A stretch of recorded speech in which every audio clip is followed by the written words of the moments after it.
Hello, everyone, and welcome to the latest episode of Rich Sports Talks, your home for all the latest and greatest on the New York Jets. If you're new to the channel, make sure to hit that like and subscribe button so you don't miss any of our latest content. Check out our community page where we have a good poll right now where you can pick your grade for how the Jets have done this first day of free agency. You can take us on the go wherever podcasts are available and check us out on social media using the handles at Rich Sports Talk. So, there's a lot to talk about with this free agency first day one with the Jets. A lot of transactions, a lot of moves.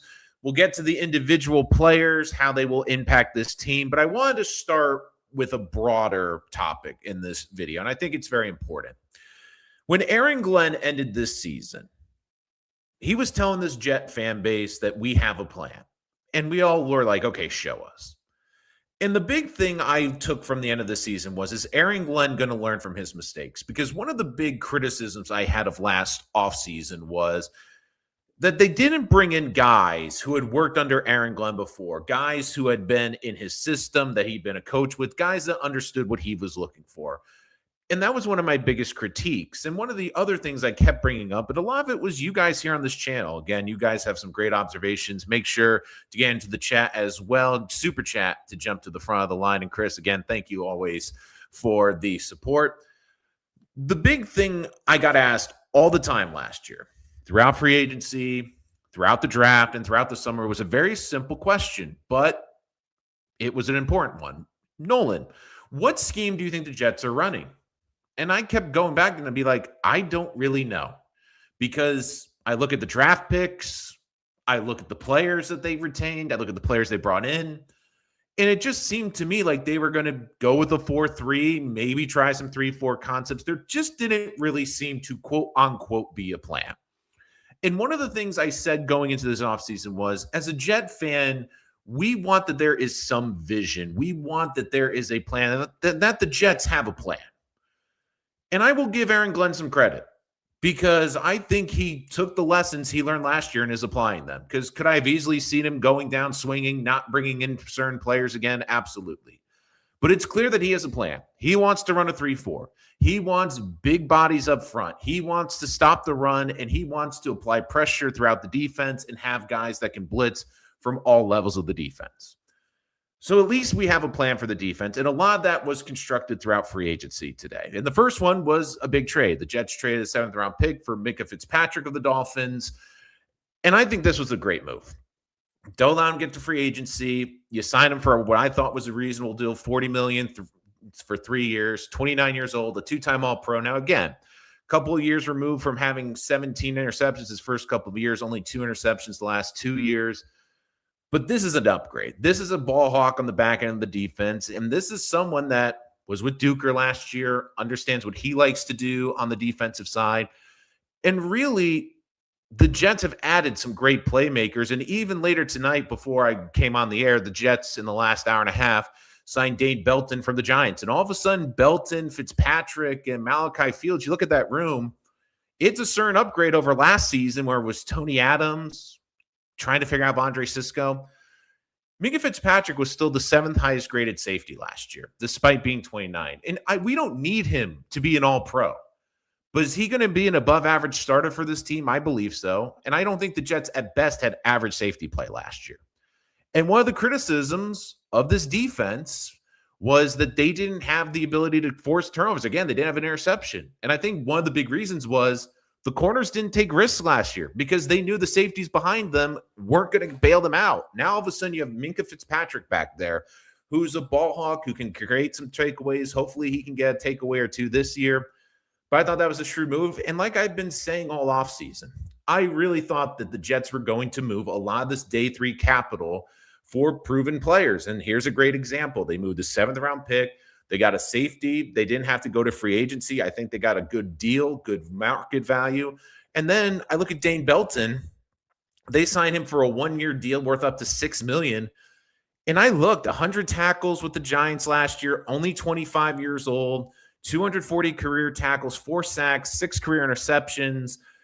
And I look at this too. He is a great tackler, and the Jets have not had a great tackling safety. He had the lowest missed tackle percentage among all safeties to play at least 400 snaps, 4.1. So you on one side have Micah Fitzpatrick, who can be that center fielder, who can card deep, and you have Belton, who again is no slouch in coverage, but this is someone that can play coverage, can come up the line. I think he's a guy that in this system, they're going to look to blitz a lot. Maybe they put him into that hybrid role that we saw with Jamal Adams, not all the time, but on certain packages, they bring him in as a hybrid linebacker and he's able to blitz. So I thought the Belton move was a really good one. And in the last hour, they've brought back Andrew Beck, which I thought was a smart deal as well. So there's a lot of moving parts. And again, if there's breaking news, we will tell you. Again, I'm constantly monitoring X and social media right now because, again, a lot of stuff is broken during our show in the past. I mean, of the extensions of Garrett and Sauce, of course, happened during live shows. Stuff tends to break here on Rich Sports Talk. So, again, make sure to like and subscribe so you don't miss our latest video. And make sure to give us your comments, super chat to jump to the front of the line. We'll also talk about how these free agent pickups impact the draft. But I liked what the Jets did today. And I know some people would be disappointed that they didn't have the quote-unquote splash. They didn't pay Tyler Linderbaum the insane amount of money the Raiders did. They didn't pay all these massive money for Alec Pierce, who got 116 for 4 years. But I think with Darren Muji, one thing is clear. He values the comp picks, and he also is not going to go over value. Keep in mind, too, the Jets have $93 million in dead cap. And I think they just want to ride it out this year so they have that off the books for next year and not add more depth to the salary cap situation. And the big thing, too, is they wanted quantity over quality. And let's be frank, the Jets need a lot of bodies. One of the biggest criticisms we had with this roster last season was the lack of depth everywhere on this defense. The lack of defensive tackles before the Jawan Briggs and Harris Phillip trades. The lack of depth at linebacker. The lack of depth at edge position. The lack of depth at the safety position. The lack of depth at the corner position. And the Jets have added some good guys today that at the very least are going to have a nice role on this team. And we'll break it down again. Comment, super chat. Jump to the front of the line. We'll talk about the Jets' offensive line as well and some potential issues coming down the pipe.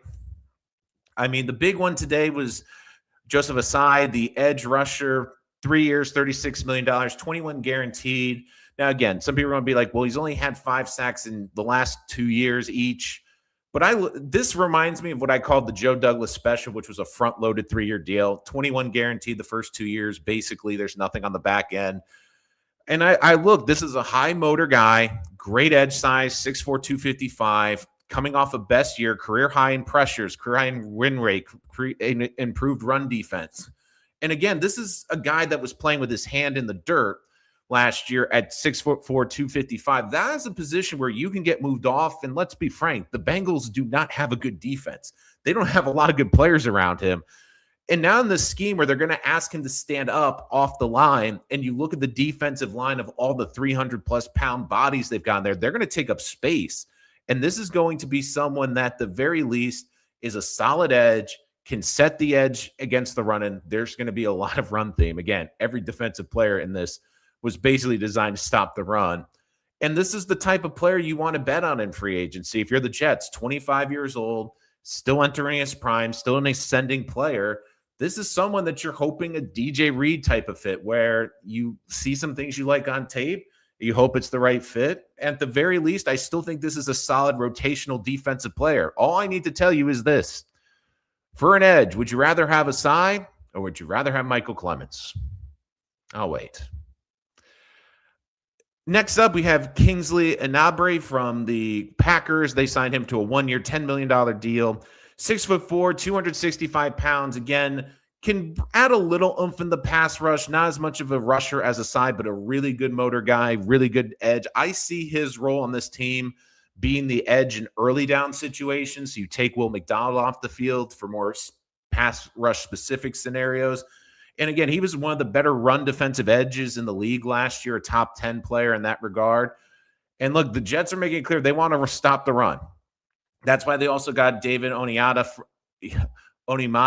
from the Falcons. Again, older player, but can play multiple positions along the line, a 1-year contract, 7th most run stops for unsuccessful plays among defensive tackles, finished tied 8th in both run tackles and run stops for no game last season.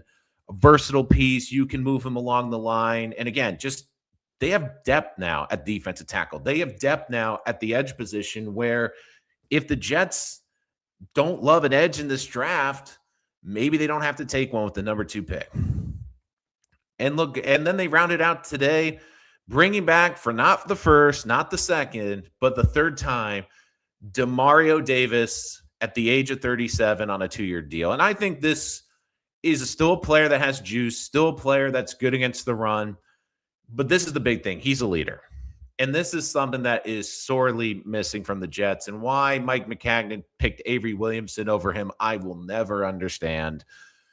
But this to me is more of getting a guy in that room, getting someone that is going to whip guys into shape. And look, CJ Mosley was really this team's defensive leader. But once again, a lot of the guys on this team were lead by examples and like, I'm going to do my job, so you should do your job. And Davis is a guy, he's going to bark. He's going to be a leader on this team.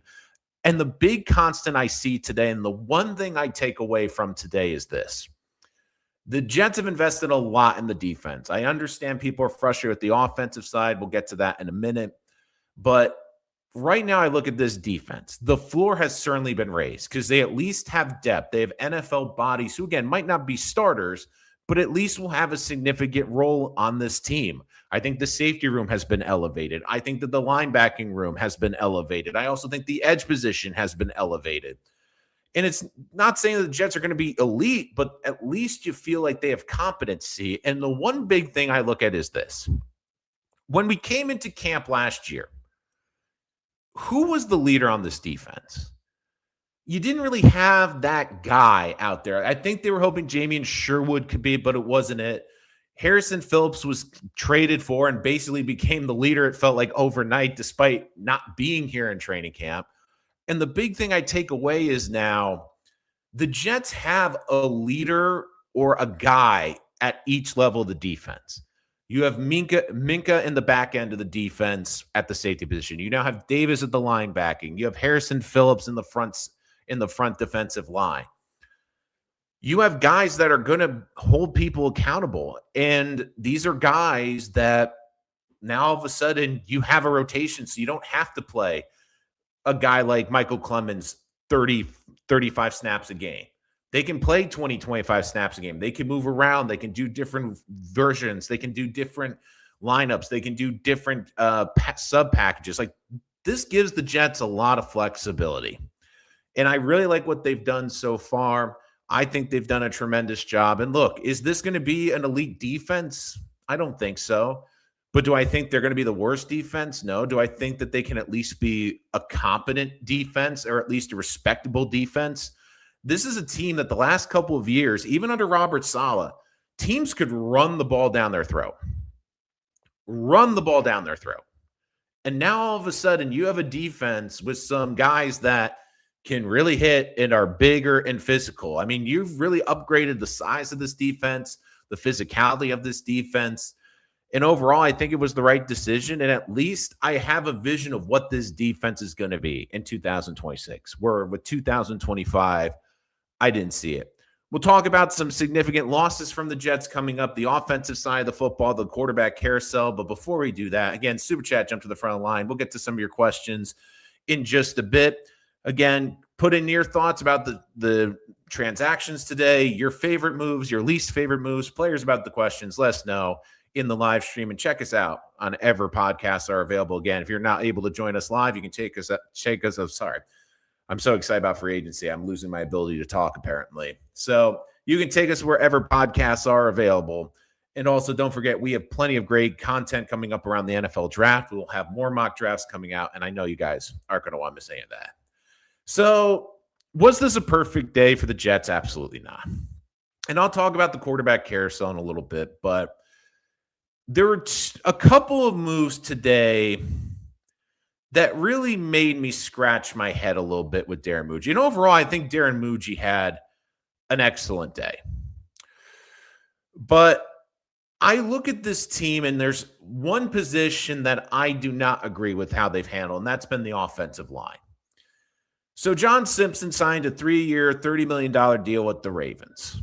And then it came out, according to Brian Costello, who was getting interviewed on a podcast, about AVT. Well, the Jets going to give him a deal. And basically, Costello said, no, AVT wants out. He wants to change the scenery with all the injuries that happened. He just wants a fresh start, which I think is a bit ironic because the favorite to get him is the Giants. So you leave the Jets, but you're still in the same stadium. You're still in the same city. Really a great change of scenery. And look, I can't get on them for AVT because I would have liked them to extend him at some point during the season. I look at the transition tag was over $20 million. I don't think they wanted to do that. But the way I looked at this was, if you got the sense, and it does feel like the Jets knew that AVT was not going to be a part of this team, I would have been more aggressive with John Simpson. And yes, do I love giving him 12 or 13 million and paying a little extra in tax to keep him here? But the big thing I look at too is, you know what he is. He's a starting guard. And the other thing too is, if you're not going to keep AVT, who gave you the higher upside at the guard position, at least give me the guard where you have some continuity. And the thing that really worries me is, one of the successes last year was Myers at center. Now, again, the Jets, I think, did a smart thing. They signed him to basically be the sticks offensive lineman. AVT gets hurt. You move Tippmann to guard. Myers becomes your center. And look, Myers was solid last year. But according to Connor Hughes and multiple sources, the Jets' quote-unquote plan for the offensive guard position is to target players on other teams that were, quote, backups that they feel can start and develop them. Now, I have a couple problems with this. Number one, if they were backups, how do you really know how great they are if you don't have a lot of tape? Number two, yeah, it worked with Myers, but you also got very lucky last year that you didn't get any other major injuries on this offensive line. And I just look at this and I go, you want to run the football. You know you're not going to have a great quarterback option. The least you can do is shore up this offensive line. And now all of a sudden, we were talking about the Jets taking a guard or an offensive tackle at 16. Now you have to have that conversation with one of those premium picks in the top 44. Is one of them going to be an offensive tackle you kick into guard or an offensive guard?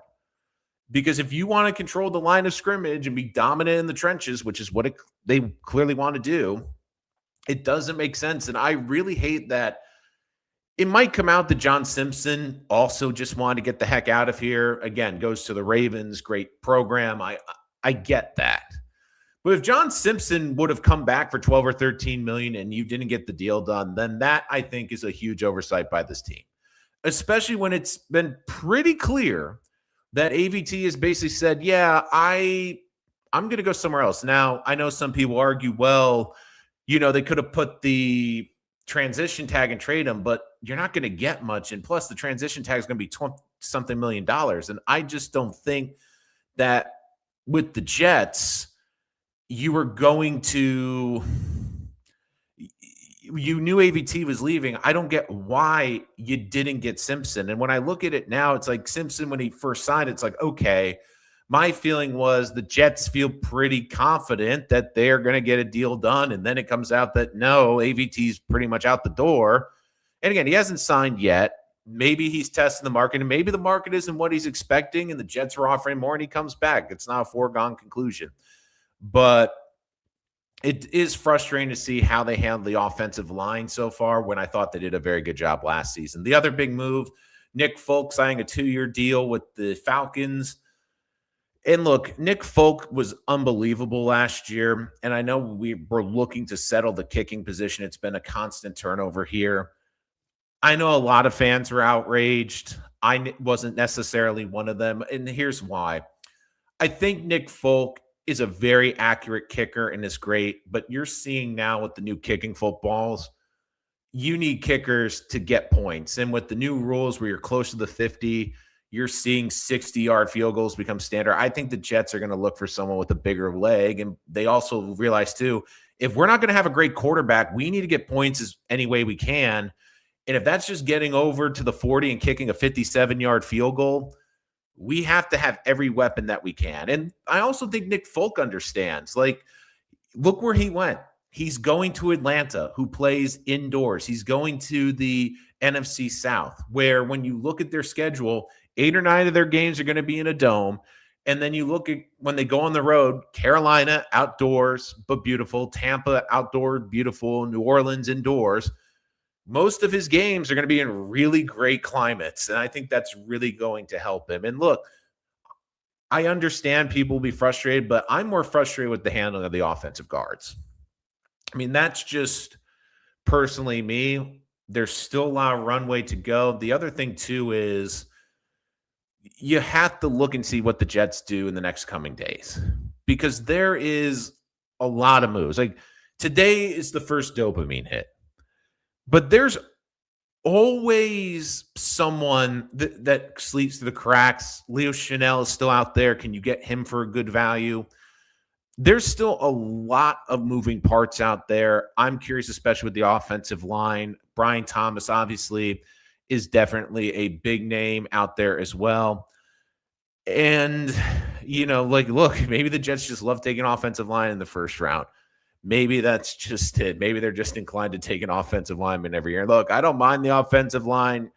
I'm a huge offensive line fan and someone that always supports drafting offensive line high. But again, that's just me. We'll get to the quarterbacks in a little bit. Again, comment, super chat, jump to the front of the line.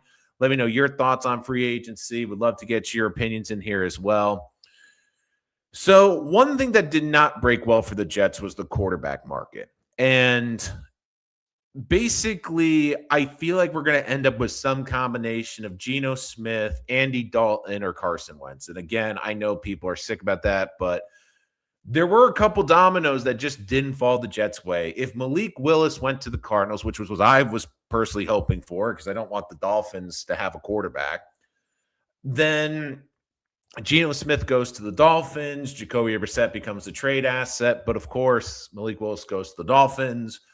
The Cardinals basically announced today that they are going to have Jacoby Brissett start with Gardner Minshew backing up. And, again, I don't know why the Jets weren't more in on Gardner Minshew. Maybe I just love Minshew, but I would have rather had that with the Geno Smith or something, at least some veteran presence. And you look too, Kenny Pickett signs with Carolina. I mean, the quarterback market, which was already incredibly slim, just got thinner. And look, I know a lot of people have asked me this. They were asking, what do you think about Geno Smith coming home? Personally, I didn't love it. I personally just think it's not going to be the best fit for him, especially coming back to this fan base where he's already failed before. But I will say this, Geno Smith at least raises the floor. He's going to push the football down the field. He's like an older, less fun version of Jameis Winston. There's going to be games where he's going to look good, and there's going to be games where he's going to look absolutely awful. But I also think what this free agency did, too, is it allows the Jets flexibility. In the draft, I looked at number 2. Does Sonny Styles still in play? Again, I love Sonny Styles. I'd love the Jets to have him because, again, my biggest reason why I have Styles over the other players, he's just got such a great attitude, and he's just such a great leader. And I just think the Jets need more of those attitudes in the building. But I also look now, does it also make sense to maybe trade Jamie Sherwood? Now you bring Arvell Reeson as a weak side linebacker, but you can move him all over the formation to blitz from every direction. Do you get David Bailey to stand up off the edge? I mean, I still think all 3 of those players are in play. And look, maybe even Ruben Bain. Maybe they feel like they can move Ruben Bain all along this defense. I think everything is there. But the one thing I will say is I feel like the Jets are looking to use one of those premium picks on a wide receiver. I think they'd love to move up from 16. And again, I also think that we now can't rule out offensive line with one of the top 44 picks. I just look at this offensive line, and again, like you look at the free agency right now, there's not a ton of great ones left. And the one thing, too, is if they're going to go this route with a younger player to plug in there, give me at least 2. Give me at least 2 so I feel like there's at least a competition or at least there's some depth behind that player if it doesn't work. So I do think that if you are the Jets and you're going to go that route, which again, I don't agree with, I feel like you have to have at least multiple people there to compete. And we'll see what they do. I do think you're going to see them at least draft 2 offensive linemen at some point. Who knows? Maybe there's a guard they look to trade for a guard, maybe with one of those picks. Again, is Ione there at 16? Do you then try to take the best receiver available in round 2? I mean, that's a possibility. It could be pass rusher, guard at 16, best weapon on the board at 33. And then, I mean, one thing too is if, especially they're able to trade for Brian Thomas, which I would be in the market for. The hard part is like, I'm not giving 33, but if I can get 44, but somehow get another day 3 pick back, just so I have another asset, I would look into that just because instantly a great number 2, instantly upgrades the offense, and you're not taking a risk on one of these rookies.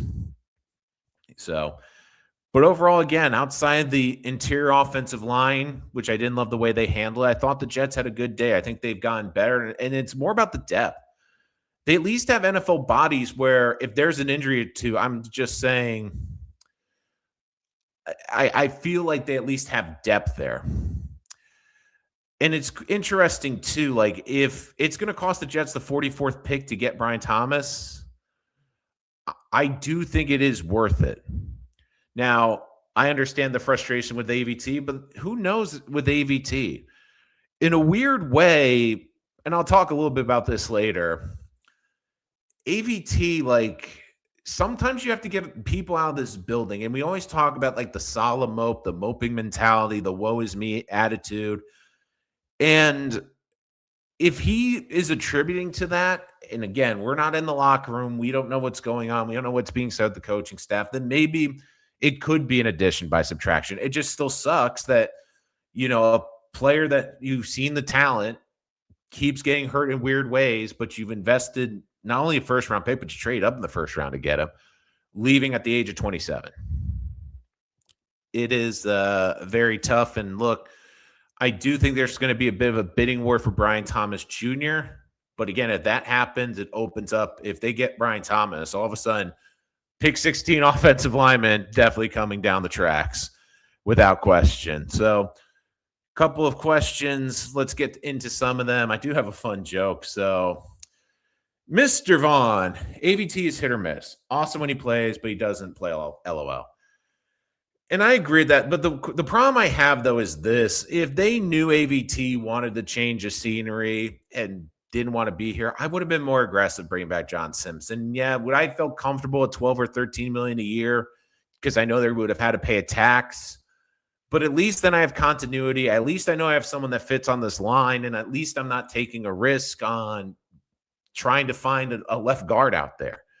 So I agree. Like the AVT thing too, it's a weird one because if he goes out and is all of a sudden miraculously healthy and plays 16 or 17 games with the Giants next year, it's just going to drive Jet fans insane. It just will. And I feel bad, but sometimes guys get healthy. And again, I just am curious, I've been trying to find that. And again, it wouldn't surprise me. I didn't see that. I do know with AVT, Castell flat out came out and said, yeah, he doesn't want to be here. He just doesn't want to be here anymore. And look, I can't blame him for leaving either because Ravens are a playoff caliber team and he goes back to an organization that he knows. So I cannot blame them one bit. And look, I think that when I look at the teams, again, Raiders spent like drunk sailors today. And again, now having that pick as well. And the one big thing with them too, if they are looking for a receiver, with them signing Jalen Naylor, I do think that helps because I was wondering if they go Mekhi Lemon at 12, but I think they're going to probably go tackle with that position. So, you know, again, I'm constantly refreshing social media, just making sure I don't miss anything. Yeah, if you guys see anything breaking, just let me know. I'm doing my best to make sure I don't miss anything in here because, again, it always just feels like that as well. And look, when I look at AVT, it's frustrating because you look at a guy who you really feel bad for. And look, I hope he can get healthy. It's like Jermaine Johnson. I hope he can get healthy and get paid. I mean, he's a talented player, but just the timing hasn't worked. RD has some good depth now. I feel good about that. Hope we focus more on the offense tomorrow. I think the offense will be a lot in the draft. And again, I think that probably Dane Belton might be my favorite one. Because I think Belton, he played well in special teams. He's a great tackler. I'm penciling in him starting, and now all of a sudden I got Malachi Moore as my third safety. I feel pretty good about that safety room. And corner's still a bit of a need. Now they've given them some wiggle room if they want to draft a developmental corner. I still think they'll look at middle linebacker. And look, I still think edge is a possibility. But the big thing is this defense had a lot of holes. Now the big question is, how do they address the offense? And the hard part with the offense is this. I thought they were going to be aggressive in the tight end market, and Isaiah Likely goes to the Giants, following Harbaugh. So Collar goes to the Chargers. So the tight end position thinned out very quickly. And I'm just looking around like with the wide receivers, like Alec Pierce, 116, $4 million. I still go back to this, which is I think that the Jets' big splash moves are not going to come in free agency.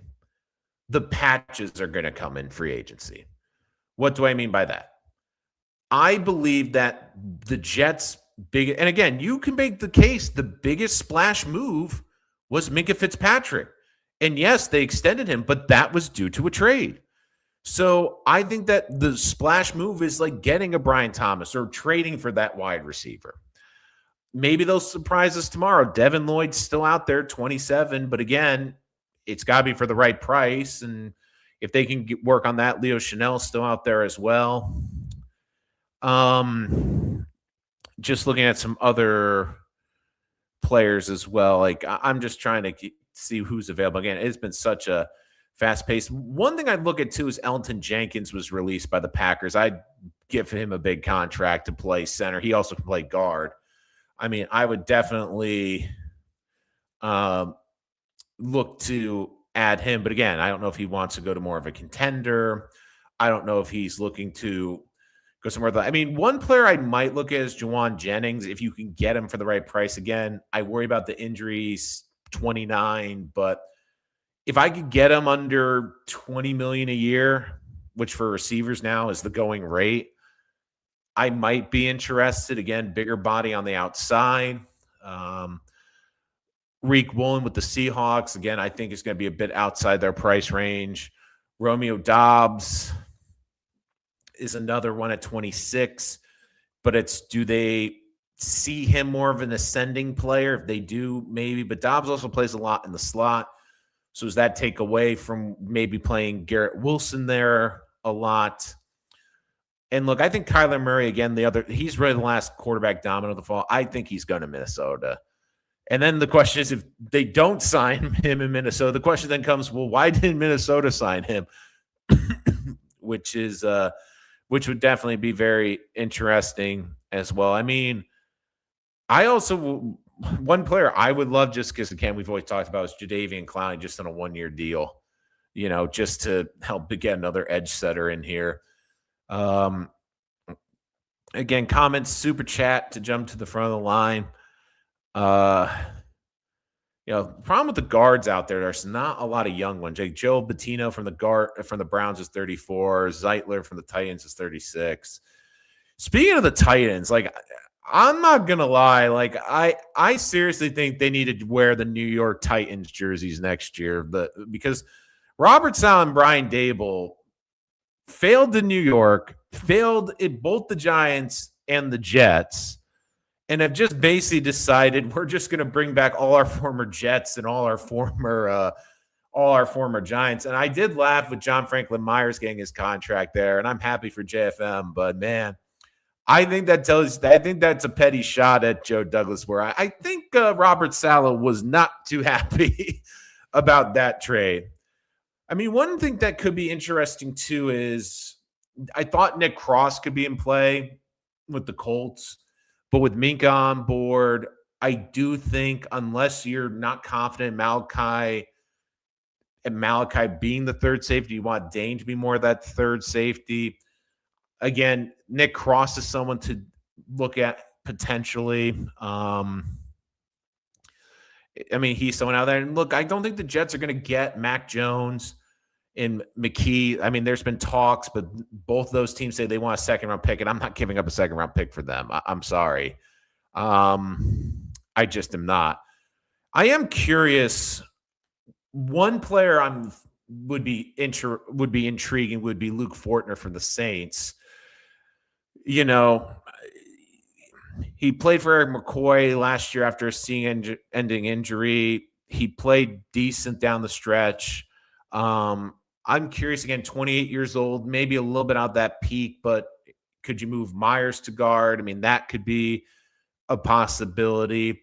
Wyatt Teller from the Browns is 31. Could you get him on a one-year deal? Dylan Parham with the Raiders. Again, 27 years old. I am fascinated if Al-Qadim Muhammad will come from the lines again. Like we knew, like that's funny with Anzalone. We all thought they were going to get him. Like that was the biggest layup, but it was Davis. And I'll be frank, I'm happier with Davis. And like I actually will have a very serious discussion about this Jet fan. If Davis especially plays well the next 2 years and has basically similar production, I do wonder if it does bring him into that Ring of Honor discussion. Because again, he's just been around for so long. So I'm just curious what they're going to do. I mean, there's still some intriguing options out there. Not a lot of the high-end ones, especially offensive guard. But I am definitely curious to see what they will do.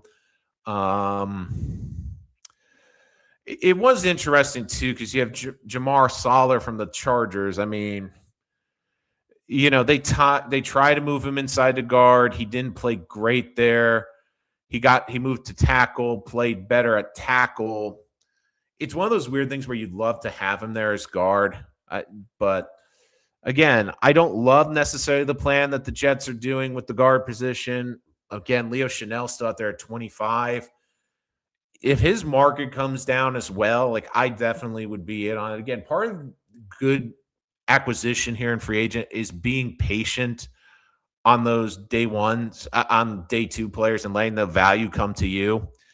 And look, they brought in guys from the New Orleans days for Aaron Glenn, not the Lions, which I thought was there. You look at Osai and Inagbri, edge rotation, bigger size, allows Will McDonald to play more in the pass rushing situations. Minka is going to be good. Again, I also expect, the Jets to look at safety in the draft, probably now more day 3. I mean, you can basically stop the Caleb Downs talk at number 2. That's not happening. Even at 16, that might be a stretch as well. So, again, with those 44, the picks in the 44, they need to find, a really good player, and they need to do a really good job adding those. And look, you need to find a defensive star in this draft. You've filled a lot of the holes, but you need a real playmaker. And I think you got a guy like Will McDonald who's a playmaker, but with number 2, they have to find a playmaker. And probably 33 or 44, they need to find another playmaker on this defense. And it'll be interesting, too, because I think Mink is enough of a playmaker. The linebacker edge we know is going to get upgraded.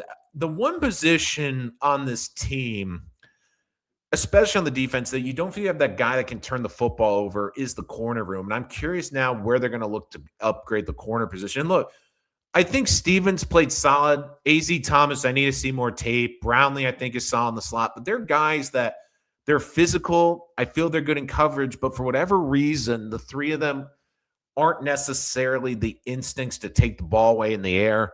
Brownlee did force a fumble last year, but I would love to see them try to bring in someone that can also be a bit of a playmaker. And look, I feel bad that they couldn't get it done with Vera Tucker, but again, it's clear he wants out. And if he doesn't want to be a part of the rebuild, it's tough. You don't want to lose that play, but we'll just we'll just see. And look, I think the Jets, at least, my biggest thing that I'll come back to is this. I wanted the Jets to show that they had a plan and that they understood where they were going. Because last year at this time, many of you came on this show and asked me, Nolan, are they doing 4-3? Nolan, are they doing 3-4? And I'm just looking at it now, like they're definitively going to a 3-4. They know what they want to do defensively, where last year it didn't feel like they had any idea. Again, Super Chat, jump to the front of the light drones. I like Minka and the DT from the Titans. They got the rest. I'm not really moved on. And I don't really think they're supposed to move you, but I do think they have a role and they do have a fit on this team, and it elevates the floor of this defense. And look, all I can say is think of the depth last year. Let's look at the edges. After Jermaine and Will, what'd you have? Tyler Barron, and you had everyone's favorite Michael Clemens. You look at the linebacking core. When Quincy got hurt, it was Kiko. When you had the outside linebacker room, like these guys at least add depth, and they are at least are NFL players. They're at least NFL bodies where they're going to rotate. They're not going to be out there every down. But I feel like you got a pass rusher in Osai who I do think has a bit of upside. I think projects better as a 3-4 edge rusher than he wasn't being used in Cincinnati. And I think you got a solid guys that can stop the run. Like the Jets got guys, all of them, great against the run, great PFF grades against the run, great stats against the run.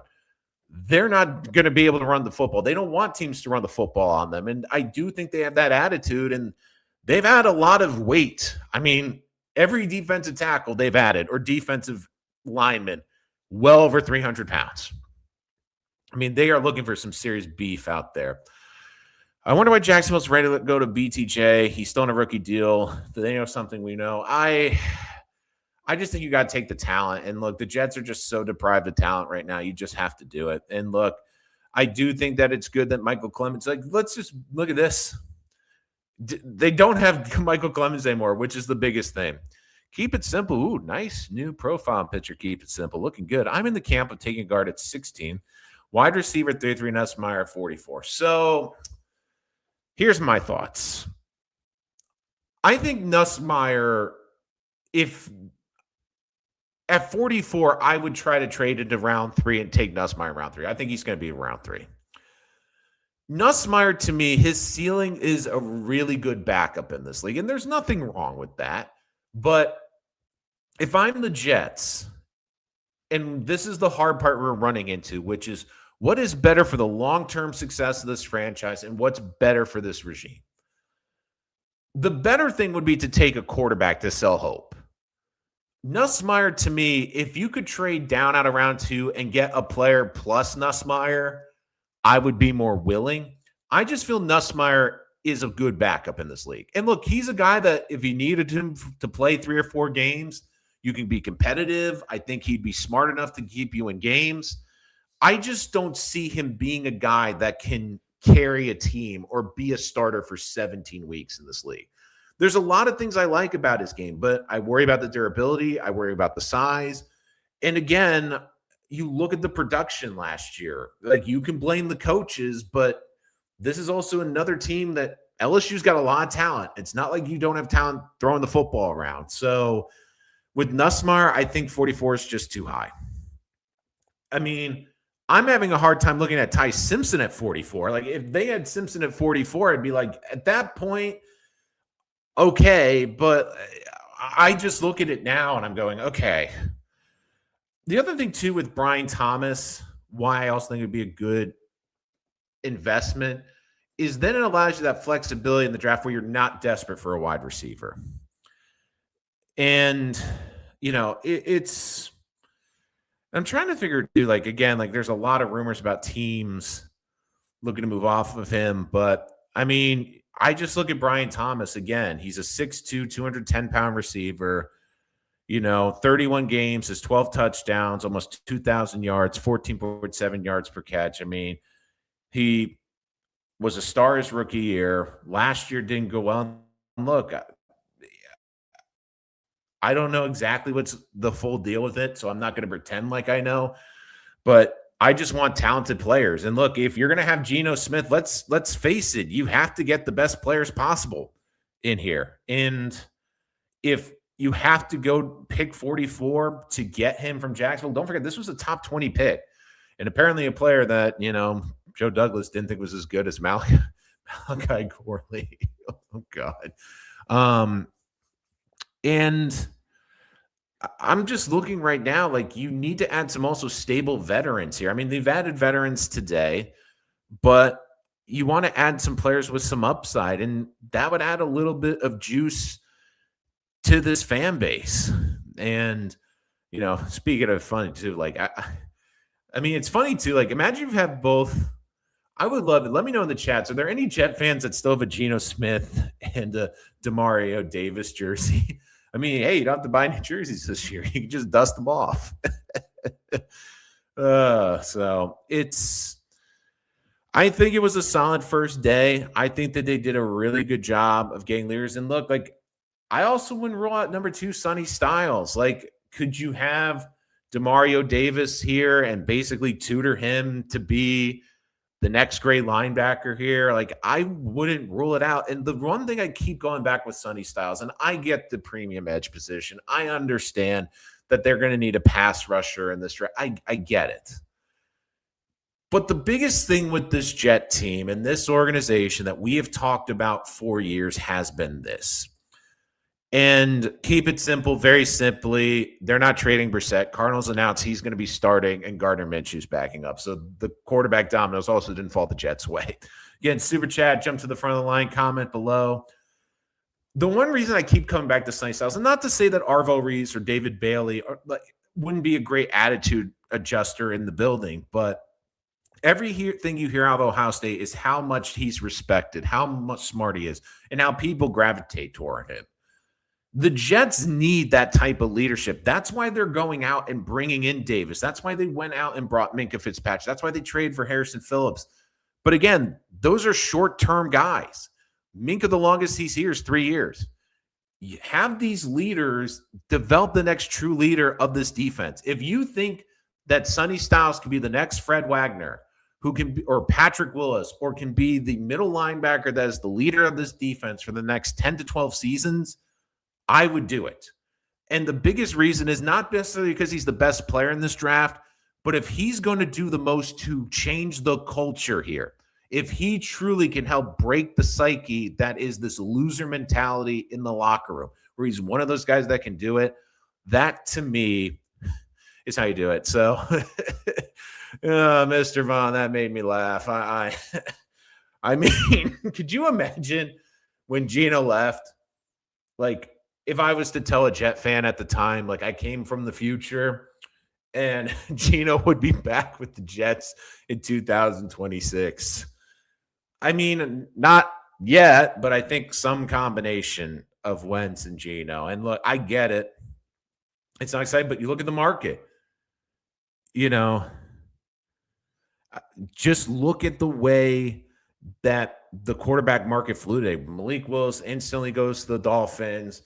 Cardinals get Jacoby Brissett, and they had Jacoby Brissett, but they had Gardner Minshew. Kenny Pickett signs with the Panthers. I mean, I also would say, too, Andy Dalton in play as well. And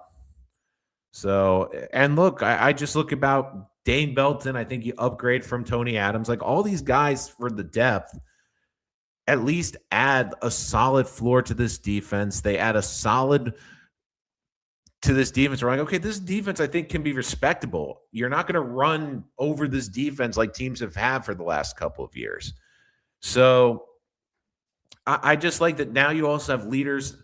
You have a leader in the middle with Davis and the linebacker. You have a leader in Minkah on the back end. You have Harrison Phillips, a leader in the D tackle room. And I know that a lot of fans want them to spend all this money on the offense, but I just don't see a player. Like, I think if you're going to see anything, it's going to be a 1-year deal to get like a swing wide receiver, someone to compete in the wide receiver room, maybe a tight end depth signing. I think that the big thing for the offense is going to be an extension for Brees. I think that's going to be the biggest, like, in terms of money move, that's going to be it. I don't see them spending a ton in free agency. I think they're going to look to the draft. Now, again, I don't want them to go to the draft being desperate for a receiver.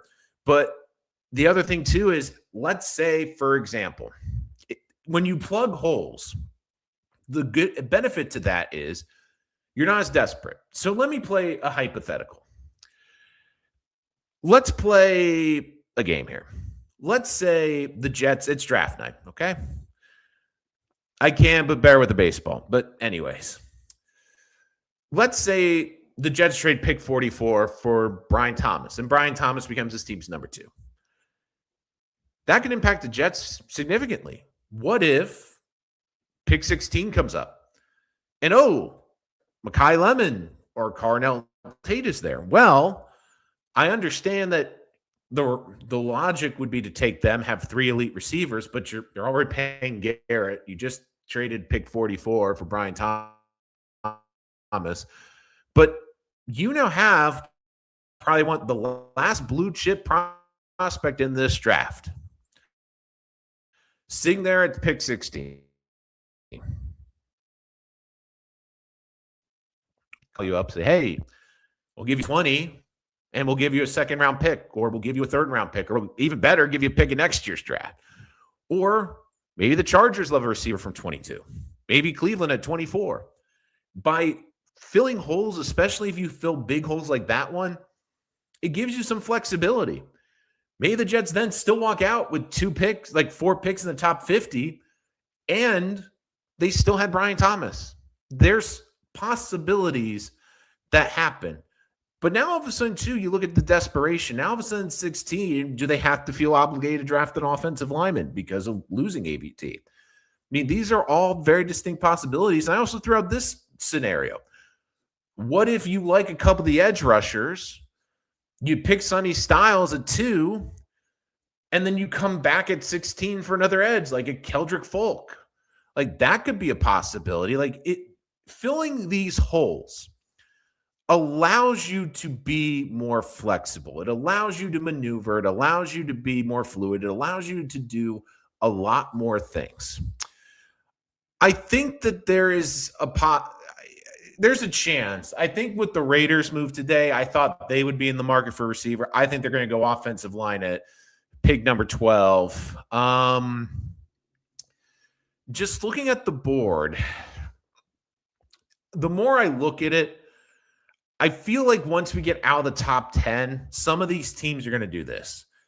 Yeah, we have a first-round grade on Tate, but we need X, Y, or Z, but we have a second-round pick, and we really like a Malachi, like Fields or one of the day 2 receivers.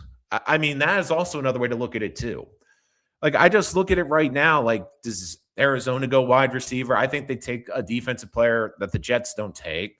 I think Titans likely go defense.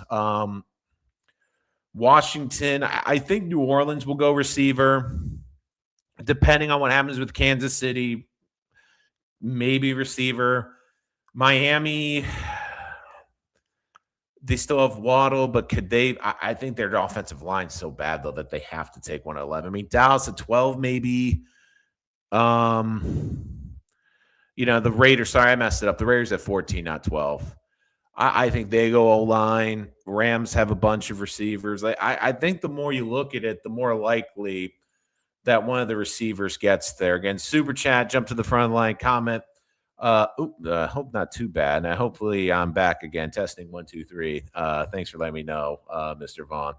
It just doesn't seem like there's any interest right now. So again, comments, Super Chat, your thoughts on AVT, the guard position, quarterback position. Overall, I think it was a solid day for the Jets. I come away going, you know what? They filled a lot of needs.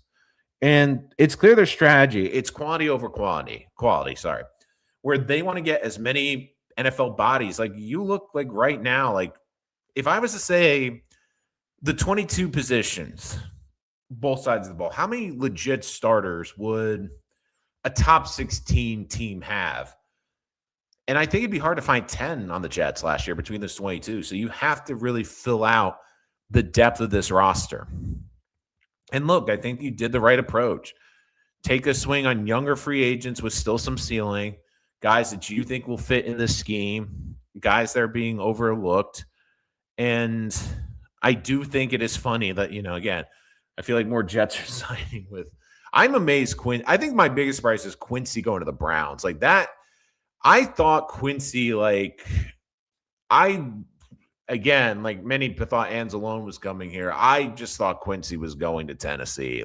I thought that was just a lock, a no doubter.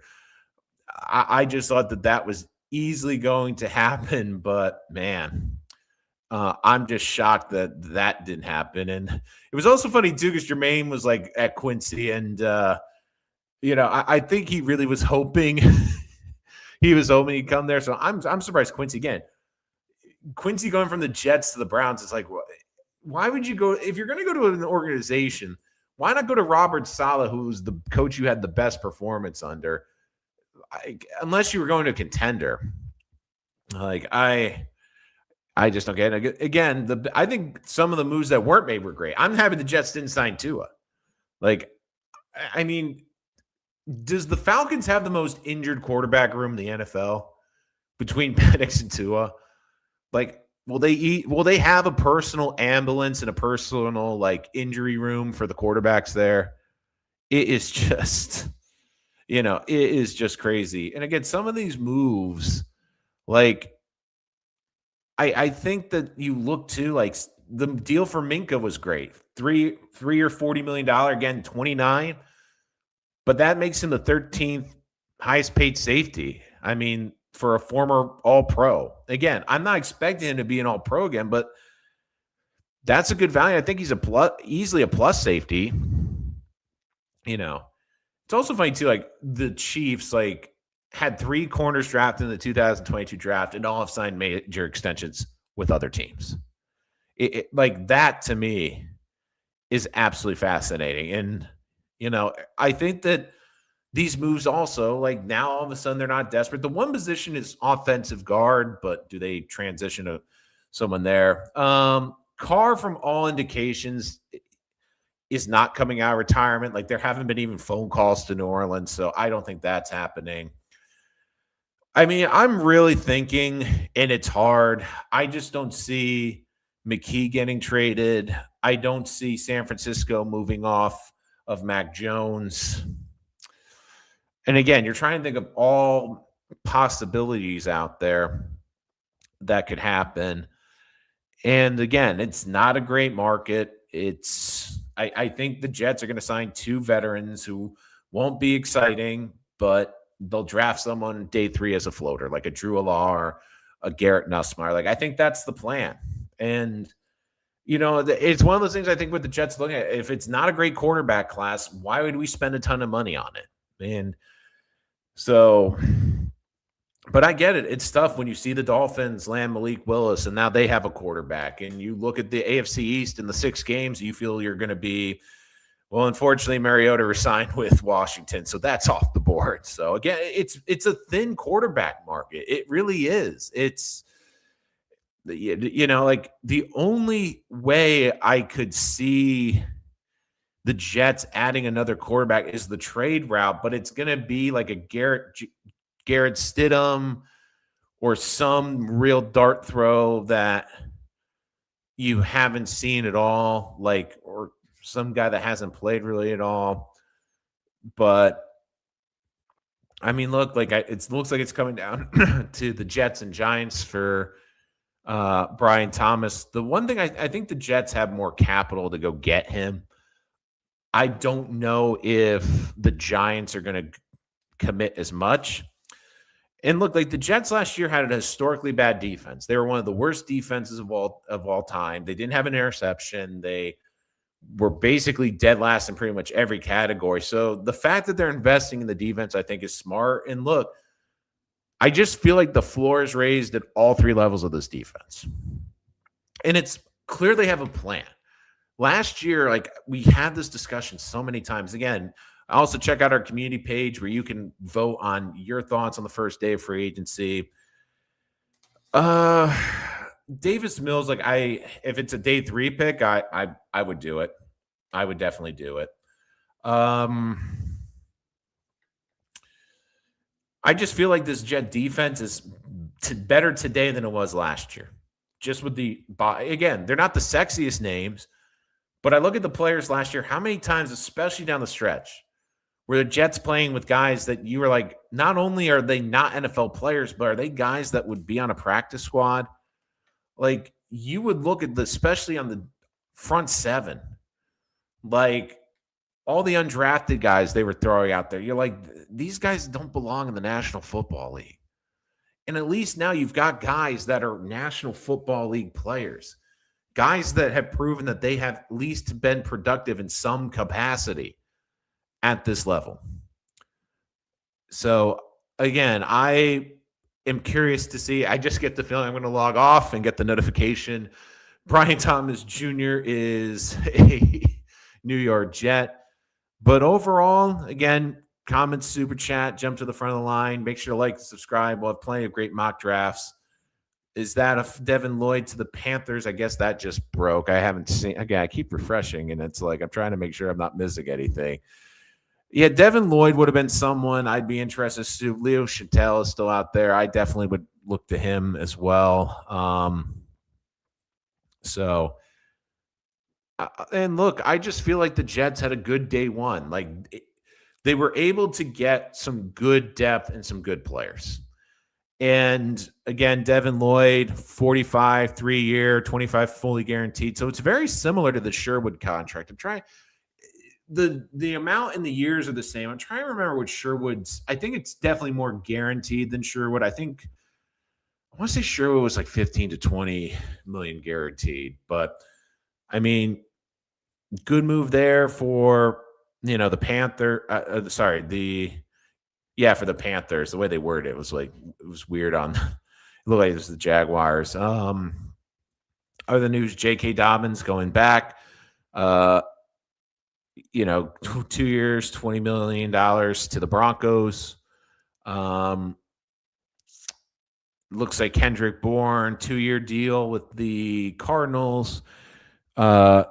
11 million, but could be as high as 16 million as well.